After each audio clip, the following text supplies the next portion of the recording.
The health status of several key commanders as the Burgundy and Gold get set for their most important game in almost 2 years. Plus, is Dandy Dan hanging out in Dallas? And more right now on Locked On Commanders.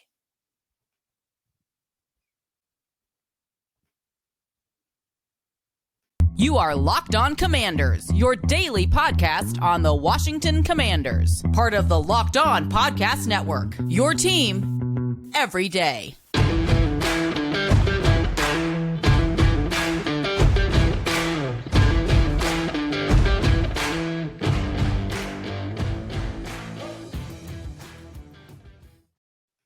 All right, Commanders fans, welcome aboard one and all. Good to have you with us right here on the Locked On Commanders podcast. We are part of the Locked On Podcast Network, your team each and every day.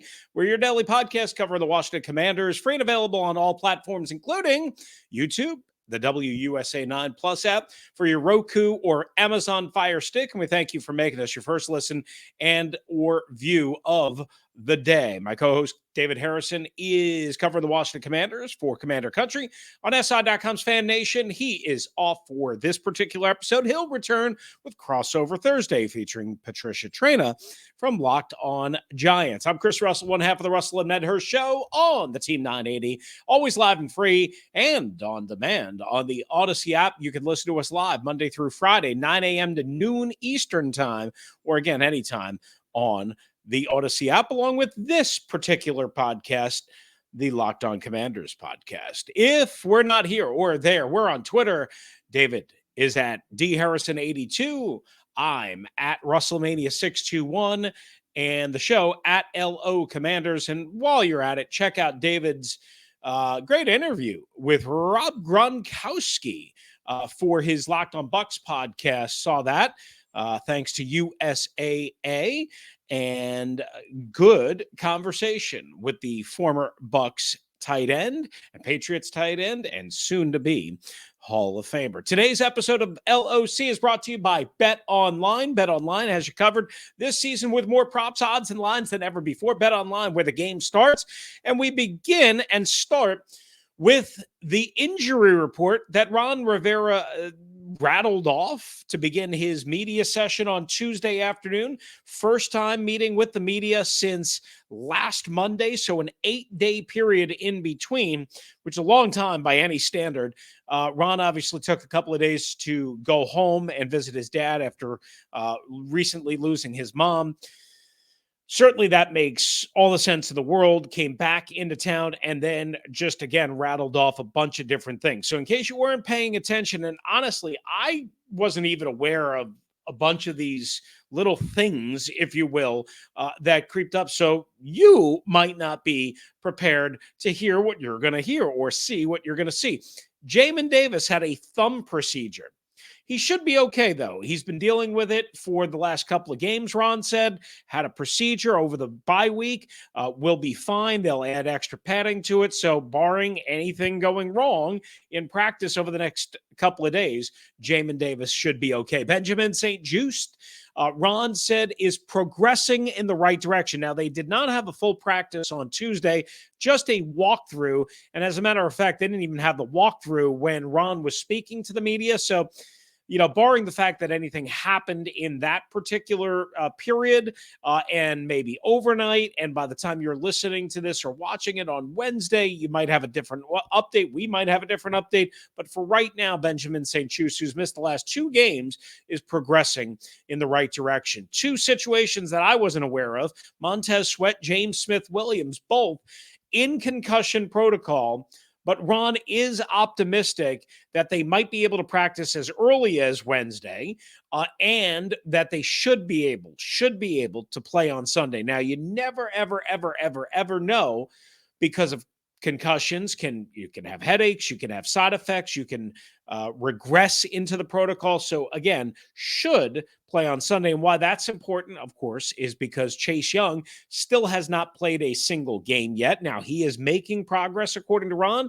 He's had a couple of good days. We will see. Of course, there's frustration in Commanders land from many different angles, let's call it that, about when Chase Young is going to play. And there is a belief that it is a mental confidence thing at this point and not necessarily a physical or a medical thing. But again, Chase Young, Montez Sweat, James Smith Williams, all at least right now, in some question heading into, again, Sunday Night Football against the Giants. And that's your top three defensive ends, of course, in the rotation, or would be. Of course, they have others in F.A. Obata and Casey Toohill, and Daniel Wise could play outside as well.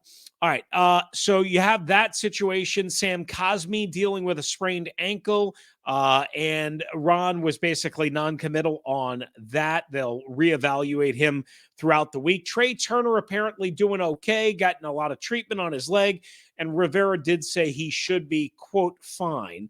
So hopefully Trai Turner will be able to start at right guard, which would mean Wes Schweitzer in all likelihood at center. And again, we will see what happens over the next couple of days.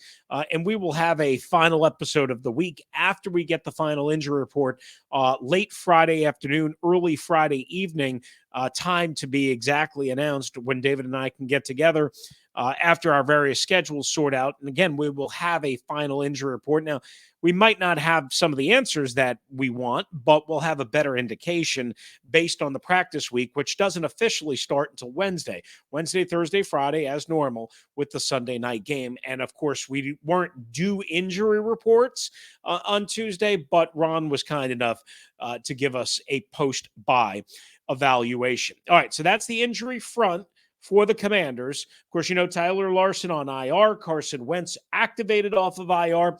One thing here before we head to our first time out is this. Ron was also asked, what has to change from the previous Giants game in order for the Commanders to play better, win, not have a tie, not lose, what have you? And he could have gone a number of different ways. But he said containing Daniel Jones, first and foremost, was the first thing he said, basically, that came to mind. And he talked about a couple of other things, but first and foremost was containing Daniel Jones.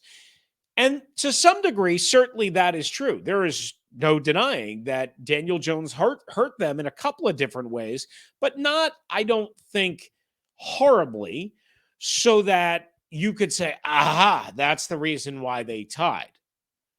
I mean, I was there. David was there. I don't think either one of us walked away with going, wow, Daniel Jones just broke their back. Did Daniel Jones hurt them from time to time? Sure. But I mean, he hurt them, quite honestly, as much with his arm as he did with his legs and his ability to break them down in that regard. So the most important thing that has to change for me, the way I would have answered it, was, well, the pass protection's got to be better. They were wretched a week and a half ago at MetLife Stadium. 5 sacks. The offensive line and Taylor Heinicke, that was the worst performance that they've had in a while. Heinicke had gone a couple of games without being sacked before last Sunday at MetLife Stadium in East Rutherford, New Jersey. Again, 5 sacks. Dexter Lawrence, Kayvon Thibodeau, some really talented defensive line guys. They had just gotten Aziz Ojulari back. I think it was a second-round pick last year. Jihad Ward and Justin Ellis, the 5 sacks. Now, as bad as the Giants were against the Philadelphia Eagles on Sunday, also at MetLife, they still had 4 sacks, 2 by Ojulari, 1 by Ryder Anderson, who, quite honestly, I've never heard of, and 1 by Zion Gilbert, a corner. So again, 4 last Sunday, as bad as the Giants defense and entire operation was. Something very much to keep in mind, especially with the musical chairs at center and the constantly rotating door at right guard, and just in general. The Giants got home plenty and put plenty of heat on Taylor Heinicke. Then you get behind in the sticks. Then you become 3rd and 12, 3rd and 13, 3rd and 9, 3rd and 10.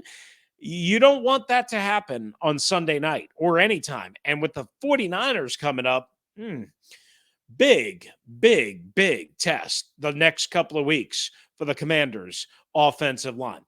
All right, coming up, we will have a thought on Carson Wentz. And is Dandy Dan back in Dallas? The answer next.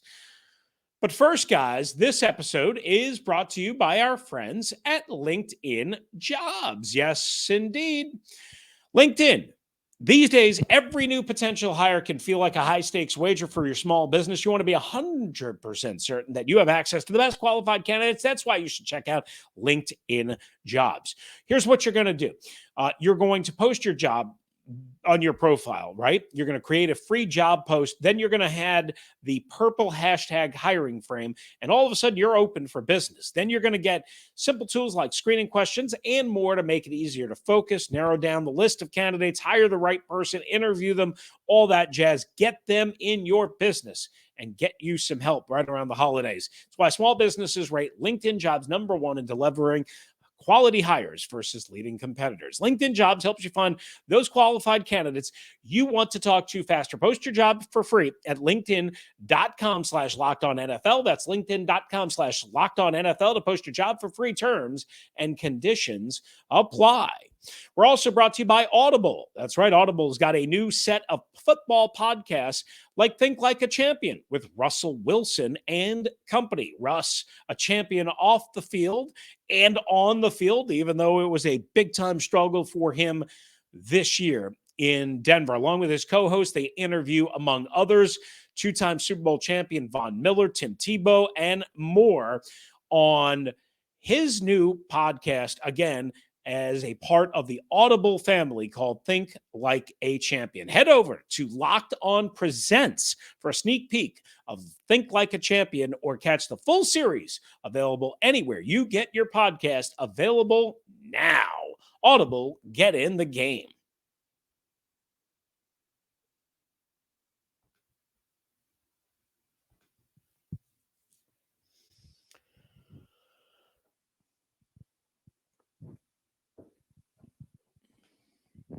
All right, we are back with you on the Locked On Commanders podcast. Thanks for making us your first listen and watch of the day. I'm Chris Russell. For your second listen watch, check out Locked On Sports Today. Peter Brinkowski and friends from the games that matter the most to the biggest stories in sports. Go beyond the scoreboard and behind the scenes with local experts and insights only Locked On can provide. It's available on this app, YouTube, or wherever you get your podcasts. All right, so Tanya Snyder and Jason Wright are repping the Commanders at the league meetings in Dallas. That first reported, I believe, by JP Finley of NBC Sports Washington, 106.7 The Fan, and the Washington Football Talk pod. JP, I was just talking to him on Monday. He is down in Dallas. Dan Snyder, according to a team spokesman through JP, will not take part. This should not surprise anybody. This should not be alarming or interesting or what have you, other than Dan isn't there to defend himself, and he's also not there to take the darts thrown at him, quite honestly. He's hiding. Dan is hiding. That's what he's doing. Dan is avoiding confrontation, hoping this all goes away. And it's not. It's not going to go away. Now, as we record this just after 7 o'clock on Tuesday night, there have been no bombshells or anything like that. We can't change or limit that Jim Irsay or another owner might say something. According to Finley, he did speak to one other NFC East owner, unidentified, but there's only three other, Jerry Jones, Jeffrey Lurie, and the Maras, John Mara, right? And it's thought that Lurie and the Mara family loathe Dan Snyder. At least that's what I've heard. Jerry Jones, we know, has had Dan's back for a long time, but seems to be wavering just a little bit. But the unnamed NFC East owner who spoke to Finley said he's expecting no official discussion on the Commanders' ownership situation during the meetings, but added, quote, surprises happen sometimes. Yeah, like Jim Irsay going full blast the last time the owners got together. Now, our colleague Darren Haynes from WUSA 9 and, of course, Tegna DC is in Dallas as well. So make sure you follow along, watch WUSA 9, or, again, download the WUSA 9 Plus app, or you can follow Darren on Twitter. Does a good job with all of that. One other note. Apparently, Commanders general manager Martin Mayhew is also in Dallas for NFL labor seminar meetings and other meetings. I don't know if that's really that important, but just passing it along. A thought on the Commanders quarterback situation, why don't we? I mentioned this and we talked about it when Carson Wentz got activated on our previous episode that, of course, is still available for you. Our first one out of the bye. So if you missed that, please go back and check it out. Carson Wentz was activated back to the 53. Of course, Tyler Larson put on the IR. And I mentioned we would talk a little bit more about it. I promise you I'm not going to beat you over the head.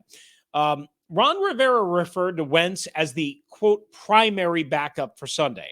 Now, I assume that means that Sam Howell won't be dressed on Sunday night instead of both being dressed.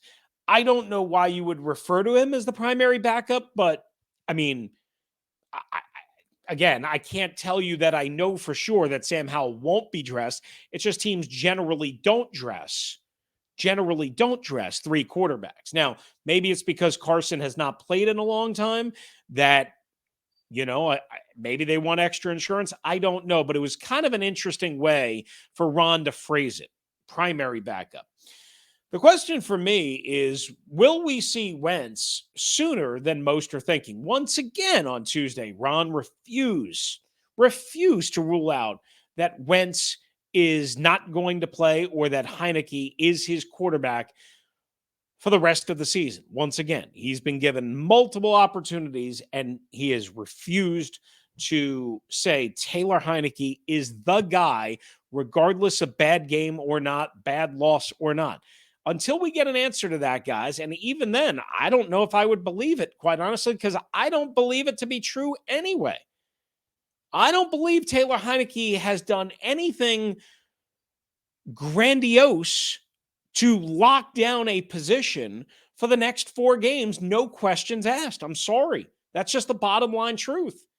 He just hasn't. Sure, they've won. Some would say they've won in spite of him. I'm not going to say that. I'm going to say they haven't won because of him, but I don't think it's fair to say they've won in spite of him. I would just tell you, at times he plays really good, and at times he plays really poor. And if bad luck catches up to him more than the good luck and the rabbit out of the hat and the magical horseshoe that he seems to have with him, if the bad luck comes and it comes in spurts, i.e. 2 or 3 interceptions first half on Sunday night, I wouldn't be surprised if you see Carson Wentz out there, especially in game. It's one thing to do that in game as opposed to, I guess, planning for it at the beginning of the week. I would think it's going to take a lot to see Carson Wentz on Sunday. But if Taylor Heineke, again, has several turnovers against that talented Giants front and the offense is not working and the offense is not clicking, I still believe Ron is going to be tempted more than people want to believe and face the reality of. That's just my opinion. That's just my belief. I could be totally wrong, but I don't think I'm the only one, quite honestly, to have that opinion and to have that thought. As a matter of fact, I know I'm not the only one. And I think there are people in the building that very much have that same thought as well. Just going to leave that right there for you. A tasty little nugget. Not guaranteeing that we're going to see Carson Wentz on Sunday night. I think it's more likely that you would see him next Saturday in San Francisco than Sunday night. But again, I don't know whether Ron would lean towards starting him from a clean slate, meaning you're the guy, number 1 reps, all that stuff, as opposed to, a relief heater out of the bullpen, if you will, who can throw some gas and give you a spark in that way. I just don't know because Ron's non-committal on it. But Ron refuses again to say that, and he shouldn't say that because I know he doesn't believe that Taylor Heineke automatically deserves carte blanche and that there's no exception and that there's no way he's coming out of a game. No, I just don't believe that. I don't believe that. And I'm sorry if that rubs people the wrong way. You know what doesn't rub people the wrong way? our friends at Bet Online. Guys, this episode is brought to you by, again, our friends at Bet Online and betonline.net. That's right. Bet Online is your place to go, your number one source for sports betting information, stats, news, and analysis. I'm there all the time. You check out all the lines, all the totals, whether you want to go with the Commanders minus the points on Sunday night, or whether you think the Giants will be able to hang tight, maybe lose by a field goal. We will have our official predictions later in the week. The cold weather should keep the scoring down, so maybe you want to take the under. You can do it all at Bet Online. If you love sports podcasts, you can find them as well on Bet Online. Of course you do, right? You love this one. Hopefully. Some of you don't. Head to the website today or use your mobile device right now at Bet Online, where the game starts. And guys, this episode is also brought to you by our friends at Prize Picks. That's right, prizepicks.com. Daily fantasy, that's fun, easy to compete, quick to play. Here's what you do. You pick between 2 and 5 players. If they score more or less than their Prize Picks projection, you can win up to 10 times your money on any entry. No competing against other people. It's you versus the projections. You can bet on, you can pick on any sport. You can play on any sport is what he wanted to say. Whether it's the NFL, college football bowl games, NBA, NHL, men's college hoops, whatever you want. Download the Prize Picks app right now or go to prizepicks.com to sign up and play daily fantasy sports. First-time users can receive a 100% instant deposit match up to $100 with the promo code Locked On. If you deposit $100, Prize Picks going to give you $100. If you deposit $50, Prize Picks going to give you $50. Don't forget to use the promo code Locked On at sign up for an instant deposit match up to $100.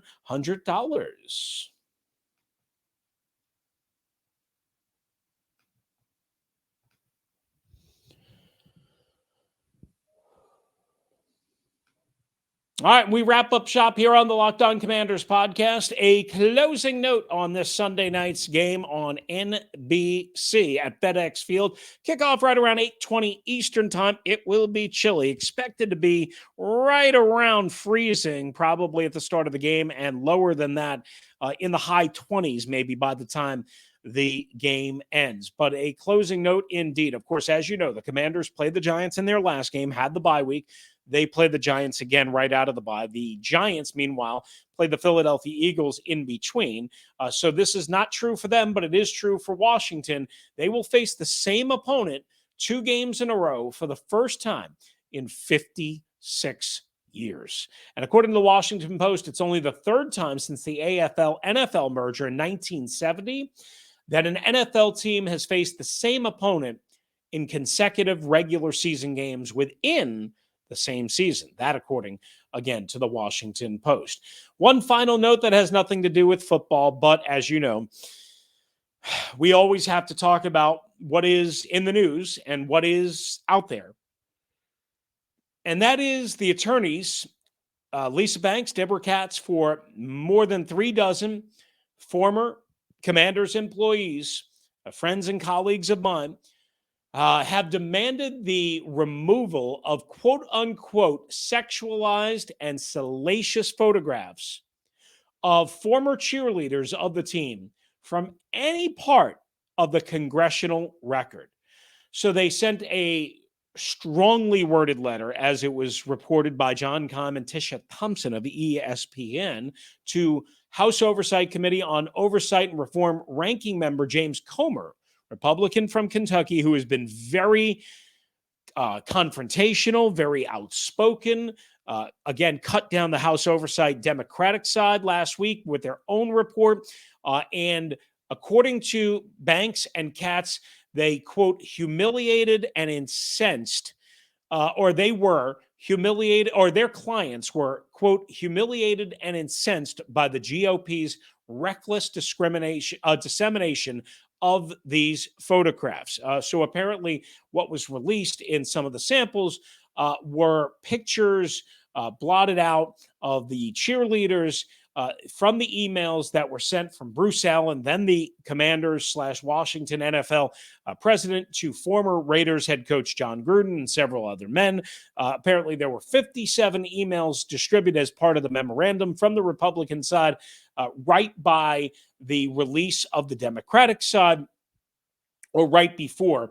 And that's what they are trying to get out of the record. Now, for what it's worth, a committee, Republican aide, said the pictures are not and won't be part of the congressional record, meaning for everyone to see forever and ever and ever. Again, we'll see where this goes. I feel terrible once again for the women that were taken advantage of and that were abused and mistreated in various different ways. I hope one day we don't have to talk about this, because it is certainly not, it's not my strength, as you can tell. It's not comfortable for me, as you can tell. I don't like it, as you can tell. I don't think anybody likes it. I don't think anybody wants to hear about this, about their favorite football team.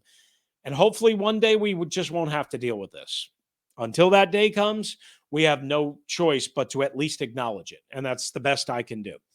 So I hope you guys understand. All right, David back with an episode of Crossover Thursday with Patricia Trana of Locked On Giants coming up. We want to thank you guys for making the Locked On Commanders podcast, again, your first listen and view of the day. David will have that next episode coming up for you, and then we will be back together for a live episode on Friday before the week is out, when we have the final injury report along with our game preview and predictions. So stay tuned for all of that. Meanwhile, check out Locked On Sports Today with Peter Bukowski and company. Again, from the games that matter and go beyond the scoreboard for the behind-the-scenes look with local experts and insights only Locked On can provide. Available anywhere you get your podcasts, including Odyssey and, of course, YouTube. If you want to hop in, it's 301-615-3577. That's 301-615-3577. That's going to do it for us today, Commanders fans. Thanks again for joining us. Part of the Locked On Podcast Network, your team every day. We're free and available on all platforms. For David Harrison, covering the Washington Commanders for SI.com's FanNation and Commander Country, I'm Chris Russell, one half of the Russell and Medher Show on the Team 980 and the Odyssey app. We'll be back right here on the Locked On Commanders podcast.